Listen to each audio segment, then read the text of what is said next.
Jorge, vos empezaste la escuela muy chiquito, ¿no? Bueno, más o menos como todo el mundo. Como todo el mundo en esa época. Como todo el mundo en esa época. Pero no sé si te refieres a la escuela del periodismo o a la escuela de la escuela. No, de chiquito, porque también, pero a eso vamos a llegar. Yo estuve leyendo que a los 5 años ya estabas Sí. en la Mi escuela. mamá se preocupó por hacerme empezar antes, sí. No te digo porque yo me sentí muy identificada. A mí me hicieron lo mismo con muchos años antes. Es que el tiempo tenía en el siglo XX una dimensión distinta. Si uno Sí, ¿no? tuviese que decir qué diferencia hay entre las distintas generaciones, es la aceleración del tiempo, ¿no? Claramente el posmodernismo significa que siempre hubo cambio, pero que el cambio es más acelerado.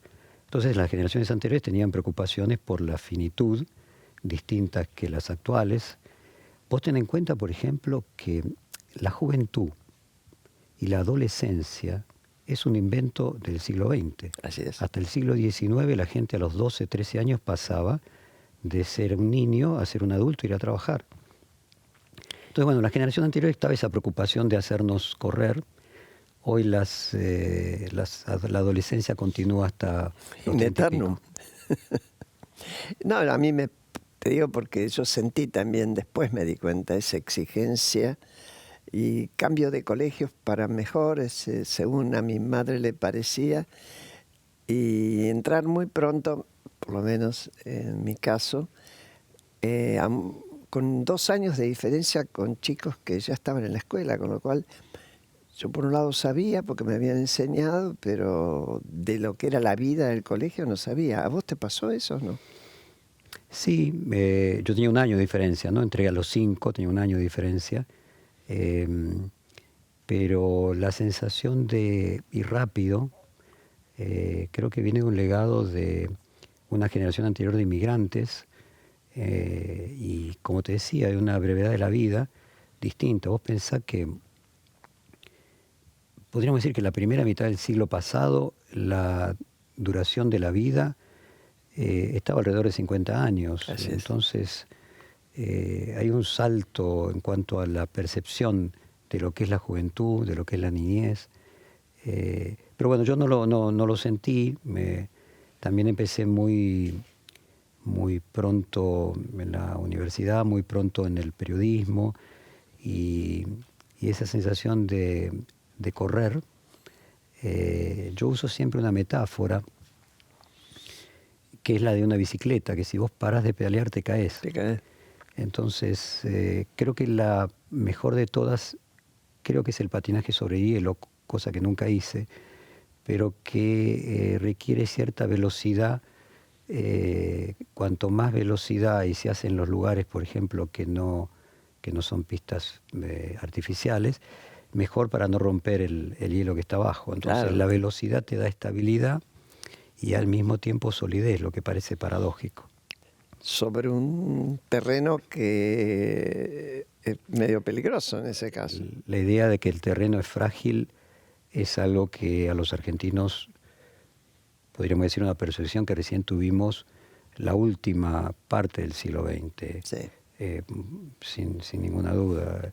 Por el contrario, la idea de que Argentina era el país más prometedor, y las historias clásicas de todos los abuelos El país potencia. que en lugar de ir a Estados Unidos venían a Argentina, era un clásico. Sí, era así. Vos estudiaste en en la UBA y estudiaste, pero también en Estados Unidos, es decir, estuviste por todos lados Bueno, formándote. estudié también ciencias económicas en la UADE. En Estados Unidos estudié televisión en la Universidad de Nueva York. En la UBA hice una maestría en filosofía y di materias de grado que me gustaban. En Derecho, fui a dar Derecho Romano Libre porque me encantaba el Derecho Romano. Y después no. Sociología estructural en sociales. ¿Por qué Elegía tan cosas que me caótico? gustaban. ¿Cómo? ¿Por qué tan caótico? ¿O había un orden en ese caos? Mira, a mí me toca cumplir una tarea que requiere cierto grado de interdisciplinariedad, porque el periodismo obviamente está asociado a un hemisferio del cerebro y la administración y la matemática a otro. Entonces yo necesitaba, para llevar adelante una organización periodística, tener aptitudes de ambos lados. Entonces traté de formarme construyendo mi propio menú, si se pudiera decir así. Y yo le recomiendo a todas las personas que tienen responsabilidades de conducir, que estudien filosofía, por ejemplo, que es algo que mucho no se hace. Y cuando uno analiza lo que te dicen, o sea, que mucho no se hace, que parece que fuera simplemente una inversión egoísta en tu propio placer, pero que no produce ningún beneficio luego utilitario, y es un error. Pero vos fíjate lo que se dice hoy, que la mitad de los trabajos que van a existir dentro de 10 años, hoy no fueron inventados aún. Así es. Por tanto, ¿en qué se tendría que formar la gente?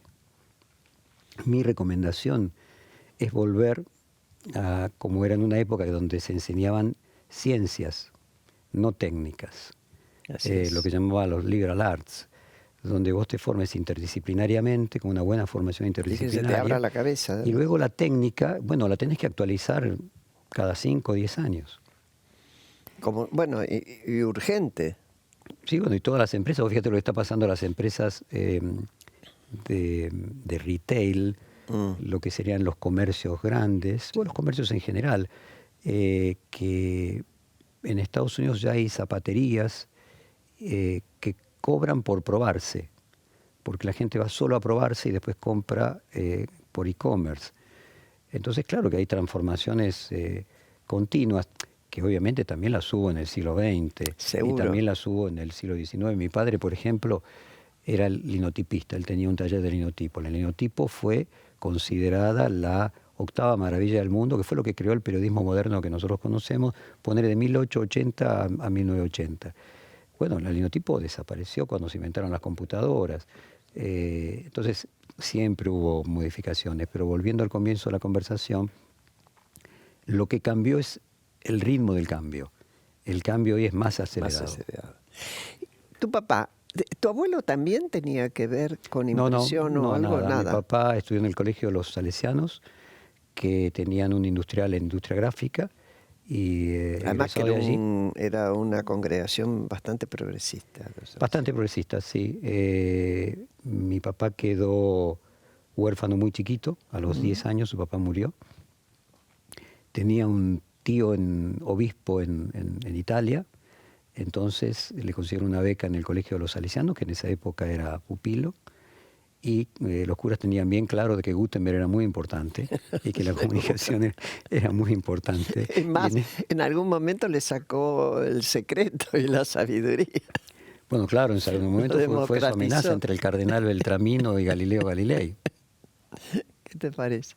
¿Y lo orientaron así? Claro, entonces él se formó era un industrial orientado a artes gráficas, entonces cuando salió de allí comenzó a trabajar linotipista, compró luego un taller de linotipo, que en su momento era razonablemente importante, y él vivió, yo recuerdo el sufrimiento que él tenía del pase de la linotipo a la computación, que fue mucho antes de la computación hogareña, o sea, computadoras hubo en los años 50 y 60, que eran computadoras gigantes, pero no eran hogareñas, pero sustituían tareas que antes eran mecánicas. Y bueno, mi padre, teniendo lo que podríamos llamar un taller gráfico, intentó lanzar una revista de sus amores, que era un club de fútbol, San Lorenzo. Entonces hizo la revista de San Lorenzo. Y otro de sus amores posteriormente, que era pescar. Entonces hizo una revista de pesca que se llamaba Él Weekend. iba a pescar, salía. Sí, sí, sí. ¿Y vos ibas con él? A veces, de muy chiquito. Y entonces, bueno, viendo ahí que existía ese mundo que a mí me parecía fascinante. ¿A vos te gustaba? Me gustaba mucho. Yo, en los talleres de linotipo, si vos tratás de, vamos a explicarle al televidente cómo era el proceso antes. El periodista escribía en una máquina de escribir. Sí. Y luego un linotipista tipeaba eso en plomo. Entonces había que haber correctores de primera y de segunda. Es decir, eran dos personas que corregían. Una que leía el texto en papel que había escrito el periodista y otra que leía la prueba de impresión del texto en plomo que había leído el linotipista para ver si coincidían y no había diferencias o no había un error en la transcripción. Normalmente el corrector de segunda lo único que hacía era leerle al corrector de primera. El verdadero corrector era el de primera. Entonces, bueno, el primer trabajo era ser corrector de primera, que era leer un texto para que el verdadero corrector viera si había correspondencia entre lo que había escrito el linotipista. Y en los talleres de linotipo había un sector de corrección donde venían los periodistas a ver que su nota hubiera salido bien. Entonces me parecían fascinantes. Se controlaba sobre control. Bueno, era muy difícil porque otra persona volvía a escribir lo que vos escribiste. Ah. Y, por ejemplo, había publicaciones de actualidad que se cerraban directamente las últimas notas en el taller de linotipo. Por ejemplo, las crónicas deportivas, claro, de a una hoja se sacaba, le iban sacando, el periodista iba escribiendo y se llevaba de una hoja al linotipo para no esperar que la persona terminara de escribir durante 3 horas un artículo y luego se compusiese. Y a mí, bueno, ese mundo me parecía fascinante, yo lo veía de chiquito y evidentemente me inspiró. Te inspiró. Además, yo alguna vez estuve porque llevé a imprimir, a lo mejor no era grande como el tuyo, el olor del papel, de la tinta, de todo eso, hoy todavía yo lo necesito. Bueno, yo te diría, hoy todavía en perfil se imprime, además de perfil, Cronista Comercial, Página 12, el diario El País para toda América Latina, y a las 6 de la tarde, esto digamos desde las 6 de la tarde a las 2 de la mañana, cuando se prende la rotativa, el olor a tinta a mí me sigue resultando perfume. Yo lo sentía y hasta, te digo, yo leo por lo menos 2 diarios por internet, pero uno lo necesito en papel, en la mano. A veces no tengo tiempo de leerlo, porque me meto... Pues yo soy optimista con el futuro del papel, porque me parece que ya claramente hay demostraciones de comportamientos que indican en qué momentos todas las personas, incluso los millennials, tienen un acercamiento con algo atómico, con algo táctil. Vos fíjate, por ejemplo, que hay una relación con el tiempo y el papel. Vos fíjate, por ejemplo, que las personas que leen pocos libros y compran solo un libro, lo compran para las vacaciones. Cierto. Yo creo que la lectura de papel va a quedar para los fines de semana y probablemente va a quedar para... en el futuro, viernes, sábado y domingo, porque el viernes se está convirtiendo en lo que era el sábado inglés antes. Claro. Con esto que llaman el casual Friday, la gente los viernes, hay muchos que trabajan desde la casa, o trabajan menos tiempo. Entonces es probable que los viernes, de aquí a 10 años, sean como era el sábado de nuestros abuelos, que se trabajaba hasta el mediodía. Y entonces la relación con la lectura... Se iba a la escuela, exactamente. La lectura sea de viernes, sábado y domingo. Y yo creo que va a perdurar como el teatro. O sea, no me imagino una extinción del papel, sino que creo que el papel va a quedar para los periodos de tiempo en que la persona tiene capacidad de digerir textos largos. Yo, no solo es un deseo, pero bueno, lógico, sino que estaba leyendo que en la Feria del Libro, que acaba de terminar, hubo 15% más de ventas y mucha más concurrencia, no me acuerdo cuánto. Me llamó la atención que determinadas editoriales hicieran un stand exclusivamente para millennial. Todos los cartelitos de producción estaban libros de youtuber, bueno, distintas cosas dirigidos específicamente a los jóvenes. Yo me metí a buscar un libro, no para joven obviamente, para mí, pero porque vi que estaba Y estaba rodeada de chicos y chicas. Bueno, las editoriales encontraron un boom con los youtubers. Sí, claro. O sea, lo que también es paradójico, lo que te demuestra que finalmente el youtuber luego publica un libro. Sí. Bueno, en Estados Unidos, por ejemplo, los sitios de internet, puros de internet, muchos han necesitado sacar una publicación en papel. Claro. Y convertirse luego en una publicación en papel. Cambia el soporte. Antes el soporte A ver, era... déjame que te dé mi teoría respecto de los soportes. Cada soporte tiene ventajas competitivas únicas. Claro.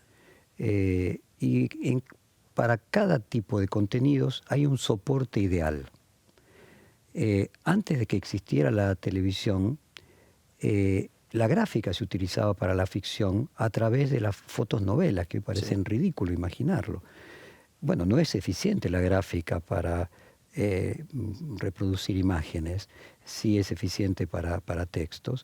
Y eso migró, como de la misma forma que migró de la radio, el radioteatro a la televisión, hoy migra a, si vos querés, a plataformas como Netflix. Sí. Entonces, cada una de las plataformas tiene ventaja para determinado tipo de contenido.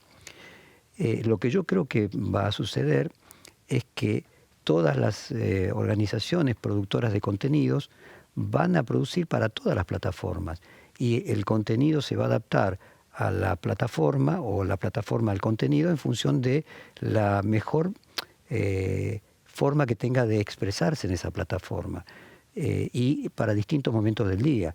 Por ejemplo, de lunes a viernes se escucha más radio y más televisión, y sábado y domingo baja la radio y la televisión y sube la gráfica. Lo mismo sucede con la web. La web de hecho, los diarios vienen más gruesos en todos lados. Porque tiene que ver con la relación de la demanda. Cuando Perfil salió los sábados y los domingos, y algunas veces nos preguntaba, pero ¿cuál era la lógica? Yo le decía, mire, no es una decisión nuestra. En el mundo la gente ya decidió leer los diarios sábado y domingo, porque los diarios sábado y domingo venden el triple a veces, o como mínimo el doble, que de lunes a viernes. Es decir, no es una decisión de los productores de diarios sacar los sábado y domingo, es una decisión de los lectores de diarios de leer los sábado y domingo. Yo iba a ir un poquito para atrás de nuevo, porque este hombre que nos está hablando de la posverdad, a los 20 años, vos por primera vez cofundaste un... Sí, yo me empecé antes que Perfil. Yo saqué primero a los 18 años 18. La primera revista. Yo ya estaba en la universidad y fue una cosa pequeña, pero que era un especial de un club de fútbol, nuevamente asociado a lo que yo veía de mi padre, que había ganado un club de fútbol después de muchos años de no ganar, y con el dinero obtenido de esa revista de fútbol decidí hacer una revista periodística, y como era muy poco dinero, pensé que en un país más chico, en una escala de mercado, entonces estudiando, yo estudiaba ciencias económicas, llegué a la conclusión de que el Producto Bruto de Paraguay era más chico que el de Uruguay, y el de Uruguay era 1/10 de la Argentina, creo recordar. Entonces vos podías la inversión multiplicarla por 20 o reducir la cantidad de inversión a la 20ª parte. Entonces me lancé a sacar una revista periódica que se llamaba Actualidad en Paraguay, y después otra que se llamó Noticias en Uruguay. Ya con Noticias vos venías perfilando. Y Actualidad también era una revista, si vos querés, como eran las revistas de actualidad en el siglo XX, más parecidas a Life. Pero sí, mi deseo, yo no sé nada de fútbol. Mi deseo era hacer periodismo, si vos querés, político, económico. Y entonces, después de juntar 2 años de experiencia, 1 año en Paraguay, 1 año en Uruguay, ahí sí me animé en la Argentina, y ahí nace Perfil, la editorial Perfil, a los 20 años. Qué bueno. Y la revista que nace ahí se llamaba La Semana. No es que vos empezaste hace poco, todo esto que nos estás contando del fue hace 42 años, de modos y plataformas, lo llevas manejando bastante tiempo. Bueno, los géneros van cambiando, pero te decía que cada plataforma tiene su ventaja competitiva. Y pues fíjate lo que pasa con la radio, por ejemplo. La radio era que se la consideraba que iba a desaparecer, que iba a quedar solamente podcast. la radio, que fue el primer medio, podríamos decir moderno, no gutenberiano, no en papel, y cuando aparece la televisión se decía que la radio iba a desaparecer, luego que iba a desaparecer a partir de Internet, junto con todos los medios que íbamos a desaparecer, y la radio hoy es el medio que más minutos ha crecido de atención por el tránsito. Pero porque te la sentás gente... en el auto y ya lo tenés prendido. Claro, pero el tema es que además, como la población se duplica cada 40 años, las ciudades requieren hoy mucho más tiempo que antes para ir a trabajar o volver a tu casa. Más gente Y la escucha radio radio. tiene la posibilidad de que es un medio de comunicación que te permite consumirlo haciendo otras cosas. Así es. Y cada plataforma tiene posibilidades de género y posibilidades de estilo. Entonces, cuando vos combinás, te podés encontrar que, no sé, por ejemplo, Bloomberg tiene la organización periodística de negocios y de economía más grande del mundo. Tiene televisión, tiene Bloomberg Radio, tiene Business Week, es decir, distintos contenidos que se adecúan a distintos tipos de plataformas en función de la audiencia, para cada momento de su día. Si yo les decía, y ya en otro género, a algunos amigos, fíjese que hay muchas más películas para viejos, porque ahora duramos más. Lógico. Se transformó en un público que antes no era atendido, pero es cierto que cada vez hay más gente mayor y se hacen películas que están notoriamente dirigidas a ese público. Yo quería volver a un tema que, si querés, lo tratamos y si no, no. Cuando vino el proceso militar, el último, la última dictadura, mucha gente no podía entender que se cometieran secuestros, que se tuviera gente secuestrada, que hubiera centros clandestinos. Después, cuando decíamos centros clandestinos, se imaginaban campos de concentración, que era la figura, pero que era otra cosa. Y vos pasaste por ahí. ¿Querés contarnos algo de eso?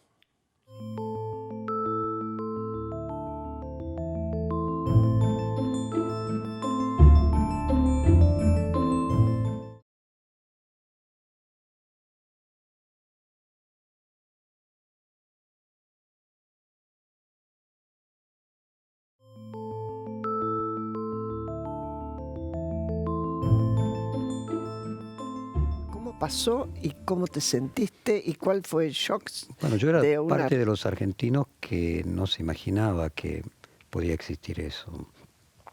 Cuando se dice injustamente de que la mayoría de la sociedad apoyaba el golpe en el 76, cosa que es correcta, no se dice que, pero nadie imaginaba que iba a producirse lo que luego se produjo. Entonces ese apoyo inicial no hace responsable a las personas que lo apoyaron, y bueno, mucha gente tardó cierto tiempo en descubrirlo. En mi caso, yo había tenido algunas advertencias. Trataba de ubicarte, cuando yo lanzo la semana tenía 20 años, ¿no? Tenía algunas advertencias, pero del tipo, ¿por qué le hacen un reportaje a Balbín, que estaba prohibido a los políticos en esa época? ¿O por qué le hacen una nota? Porque ustedes les habían hecho. En mi ingenuidad nos citaban a la Casa de Gobierno, me acuerdo, la Secretaría de Información Pública la conducía la Marina. La Marina. Y este era el tipo de...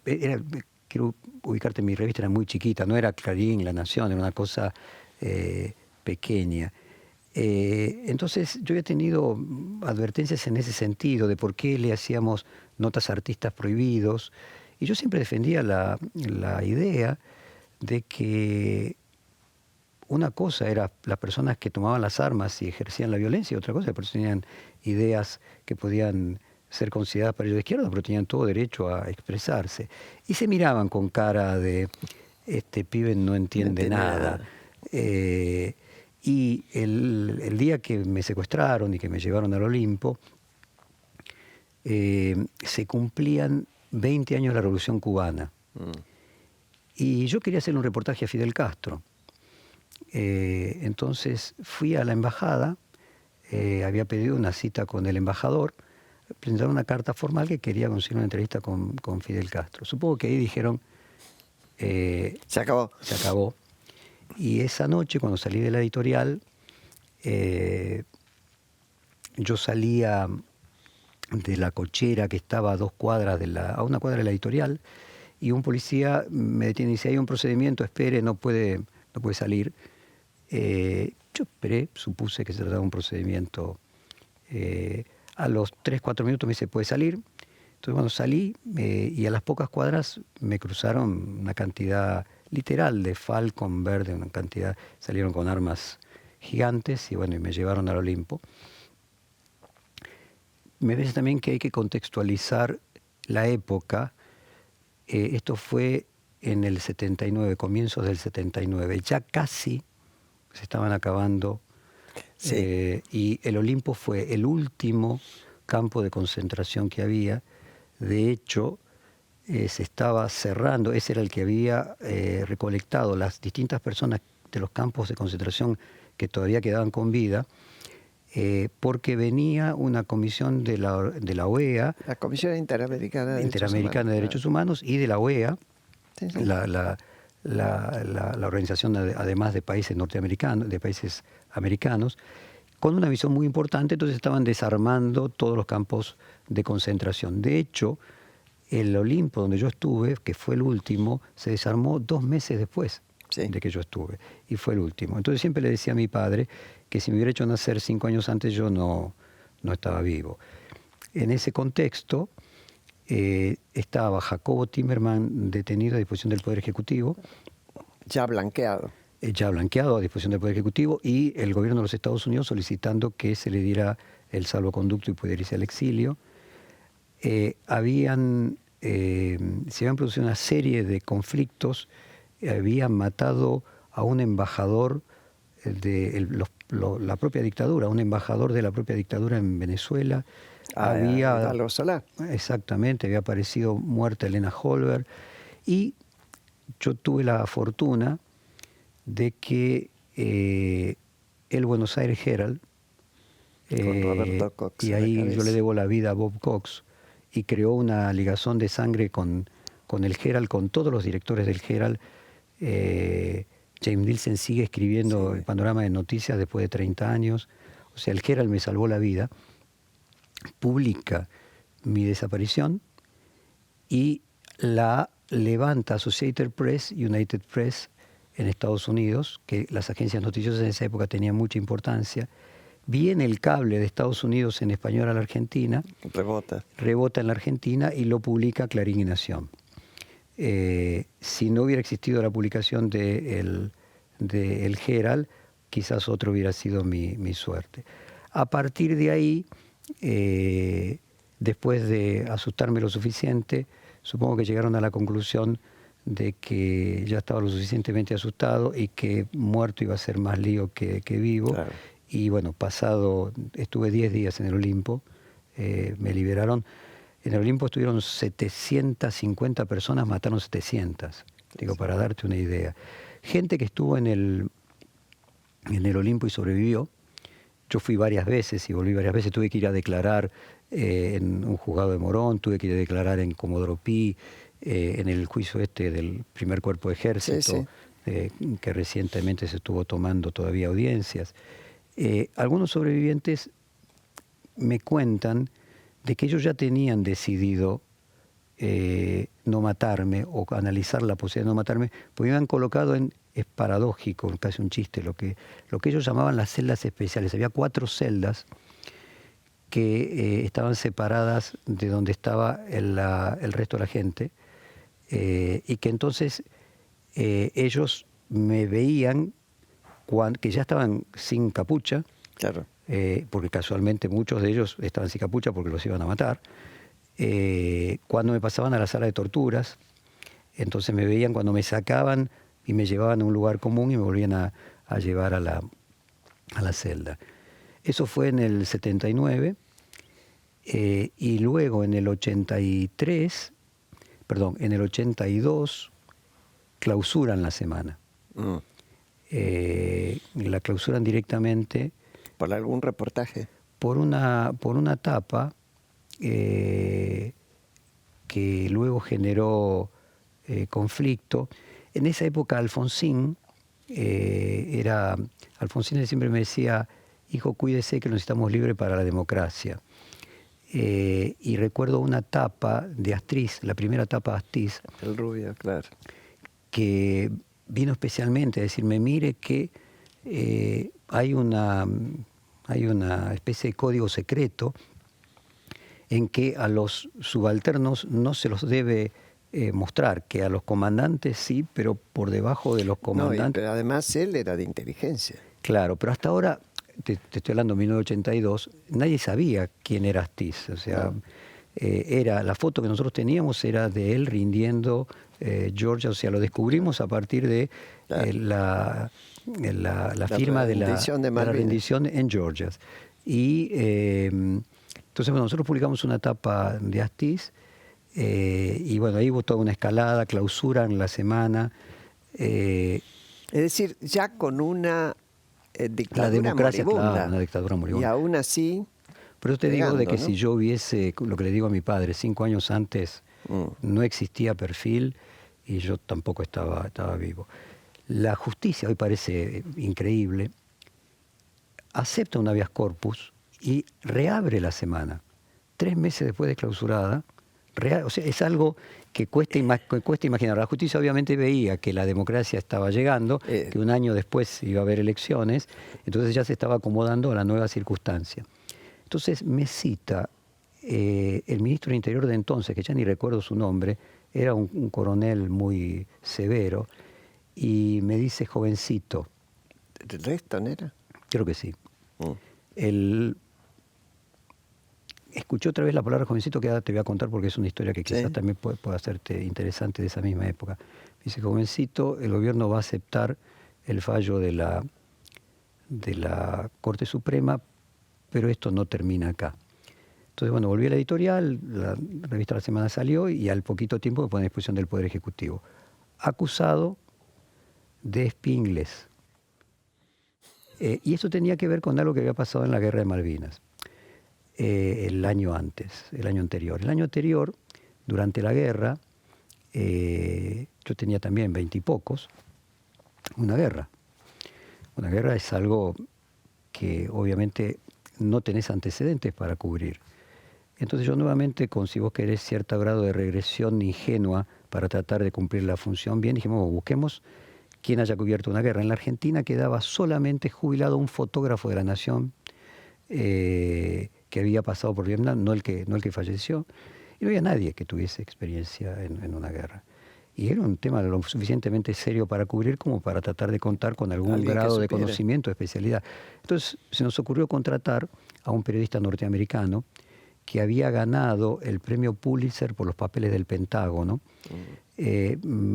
Por lo tanto, estaba enfrentado al sistema militar norteamericano, por decirlo de alguna manera, que era aliado de los ingleses, que se llamaba Jack Anderson, famoso periodista norteamericano. Entonces Jack Anderson nos manda un informe a los 15 días de iniciar la guerra, más o menos contando todo lo que iba a pasar. Mira. Más o menos un análisis lógico. Él decía y sostenía que la Fuerza Aérea Argentina iba a hacer un gran papel, porque la distancia que había hasta las islas le permitía salir y volver, y que la cantidad de aviones que Argentina tenía y el hecho de tener la enorme cantidad de territorio en la Patagonia como plataforma para salir y volver le iba a permitir hacer un papel destacadísimo, pero que como los barcos argentinos no eran competitivos con los barcos ingleses, no iban a poder salir los barcos argentinos, por lo tanto el ejército iba a quedar aislado, y más tarde o más temprano sin abastecimiento, y Argentina iba a perder la guerra. Que cuando Argentina perdió la guerra, esto iba a significar políticamente que Margaret Thatcher iba a ser reelecta, que Galtieri iba a ser depuesto, y que Alexander Haig, que era el secretario de Estado norteamericano en ese momento, iba también a ser cambiado porque había hecho pelear a supuestamente 2 aliados en aquel momento del gobierno norteamericano. Eso fue exactamente lo que se produjo y nosotros lo publicamos a los 15 de comenzar la guerra. Claro, en ese momento fue una cachetada para el gobierno. Nosotros nunca teníamos una relevancia, siempre éramos una estructura pequeña, no éramos Clarín y La Nación, teníamos una Pero de todas relevancia... maneras se acallaban todas las voces. Exactamente. Y me cita en el Estado Mayor Conjunto una persona que yo en ese momento no conocía, que era el famoso general Camps, que es tristemente célebre y que después... La provincia de Buenos Aires. Provincia de Buenos Aires, exactamente, que vos conocés muy bien. Entonces ahí escuché otra vez la palabra jovencito. Me dijo, jovencito, usted es un idiota útil de los norteamericanos. La famosa frase, antes se usaba con los comunistas. Usted es idiota útil de los comunistas. Me decía, usted no sabe lo que los norteamericanos hicieron en la Segunda Guerra Mundial con los japoneses, con Radio Rosa de Tokio, en el que contaban mentiras para desmotivar a los japoneses. Esto es lo que están haciendo los norteamericanos con nosotros. No existe la flota inglesa, no existe una flota inglesa de 40 barcos viniendo para la Argentina. Él estaba también, el Principito no va a venir. Nosotros vamos a ganar la guerra. Tenía un revólver sobre la mesa y dice, a usted lo vamos a fusilar por traición a la patria, pero no ahora, porque las balas las vamos a usar todas para las ingleses. Cuando termine la guerra, a usted lo vamos a fusilar por traición a la patria. La guerra terminó de la manera que decía Jack Anderson, y por lo tanto esa hipótesis fue imposible. Pero un año después usaron el mismo argumento de traición a la patria para ponerme a disposición del Poder Ejecutivo acusándome de espía inglés. Y ahí Son cosas inimaginables. Ahí me asilé en la embajada de Venezuela, que en aquella época Venezuela era las vueltas de la vida. Venezuela era uno de los muy pocos países de Sudamérica que no había tenido golpes militares. Así es. Y estuve allí también. Y donde hubo muchos argentinos, muchos. entre ellos Terraño y otros. Bueno, de hecho, Tomás Eloy Martínez, quien me recibe en el aeropuerto de Maiquetía, es Tomás Eloy Martínez. Yo llego al aeropuerto de Maiquetía, que es el aeropuerto de la capital, de Caracas, directamente a un programa de televisión que dirigía Tomás Eloy. Rodolfo Terraño era el corresponsal, nuestro corresponsal de Malvinas en Inglaterra era Rodolfo Terraño. Primero había estado en Venezuela, después se fue... Ya en el momento que yo llego, porque él fundó el diario de Caracas junto con Tomás Eloy, cuando yo llego ya estaba hacía 2 años en Londres. Y bueno, estuve en la embajada durante 10 días, hasta que el gobierno dio el placet para salir, y el último año de la dictadura lo pasé viviendo en Estados Unidos. Alfonsín fue abogado de mi habeas corpus, y volví con prácticamente el presidente en una Argentina totalmente distinta. Entre otras cosas, Alfonsín junto con Frigerio, y no me acuerdo si alguien más, fueron de los únicos políticos, pero el único que tenía chances para ser elegido eventualmente, si venía la democracia, era Alfonsín. Se negaron a apoyar la guerra de Malvinas. Exacto. Él no fue el único que no fue al sur a apoyar. Fíjate vos, es increíble, ¿no? Otra historia curiosa de esa época. Después de que estoy detenido en el Olimpo, se había producido un cambio grande en Estados Unidos, que es que Carter había asumido de presidente, y entonces la política de derechos humanos del gobierno de Estados Unidos era agresiva. Era muy agresiva, muy positiva. Todo por cierto. Muy positiva. Agresiva en el mejor sentido. Sí, exactamente. Muy distinta de la que había sido cuando estaban los republicanos en el periodo anterior y tenían a Kissinger, que había sido quien fomentó el golpe, como fomentó el golpe en Chile. Pero bueno, Estados Unidos había tenido un cambio enorme, y su pelea inclusive con la ex Unión Soviética era derechos humanos. Derechos humanos era el tema central de la política exterior norteamericana. De hecho, acá el Partido Comunista veía con muy malos ojos o con bastante desconfianza esa política, porque en esa visión totalizadora decía en realidad están apuntando a Moscú. Exacto. Entonces, mirá vos lo que son las paradojas. A partir de que estoy detenido en el Olimpo y me liberan, me invita el embajador norteamericano, que era un hispano, había sido gobernador de Arizona, Castro se llamaba. Castro. Para transmitir la preocupación del gobierno norteamericano. O sea, un cambio brutal. Y ellos tenían un programa de jóvenes sobresalientes. Entonces me eligen joven sobresaliente y me llevan a recorrer durante un mes distintas dependencias oficiales de Estados Unidos, e inclusive terminando en Washington, conociendo el funcionamiento de la Cancillería. Y le colocaban a cada uno de estos jóvenes prometedores un funcionario que lo acompañaba durante esa estadía. Ese funcionario, meses después, me parece que al año siguiente, ponerle el año 80, viene a la Argentina y me pide que quería conocer un escritor, un político, un empresario, quería tener una mirada de cómo estaba la Argentina vista con ojos argentinos, y en cada una de las categorías era más o menos fácil, porque cuando te dice un político, en 1980 era una raza casi que estaba totalmente solapada. Entonces invito a Alfonsín. Entonces me acuerdo la comida, era una noche, entonces yo se lo presento a este señor, digo, el futuro presidente de los argentinos, en chiste. Era un chiste pensar que en la Argentina iba a haber elecciones 2 años antes de Malvinas. Claro, cuando Alfonsín fue presidente, 4 años después, recibió un cable que en esa época todavía existían, claro, creyendo que nosotros teníamos una capacidad aguda de prever el futuro, lo que no había sido realmente un chiste. Vos empezaste muy joven, tuviste mucho y muy buen olfato para y sentido común, que no es solamente olfato, sino formación. Y también, cuando se hace el juicio, hubo una particularidad, en realidad ahí yo te conocí. Exacto. Yo te conocí en la CONADEP en un momento dado, pero después mucho más cuando decidiste seguir el juicio día a día con un diario específico, el Diario del Juicio, que hoy su colección es muy valiosa. Es un incunable, sí. Claro, un juicio que se transmitía por televisión, pero sin sonido, y los periodistas le ponían sonido, los que estaban asignados a concurrir.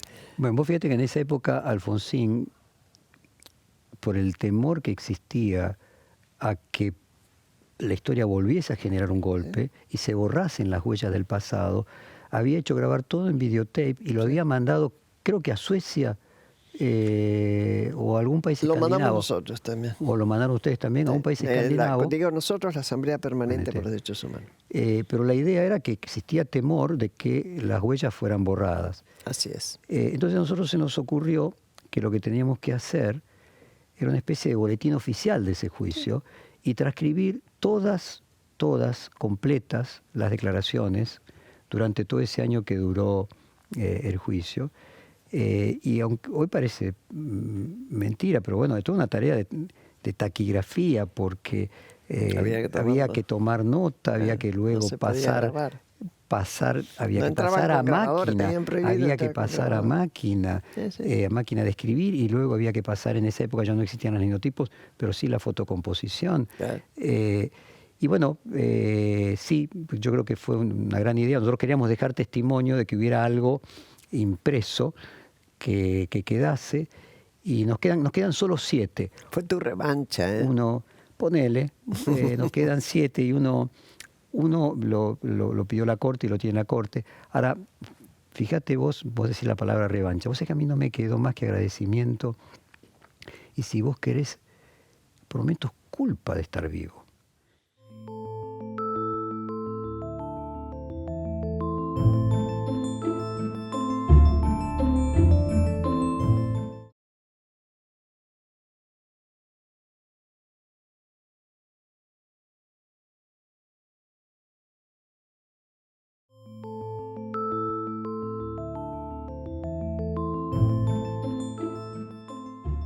Fíjate vos decís la palabra revancha. Vos sabés que a mí no me quedó más que agradecimiento, y si vos querés, por momentos culpa de estar vivo. Cuando yo miro que de 750 mataron a 700, Yo, yo me hice, yo me hice ateo a los 13 años cuando me enteré lo que el cardenal Beltramino le hizo a Galileo Galilei. Y esa actitud con la ciencia de la iglesia de prerrenacimiento me resultaba ofensiva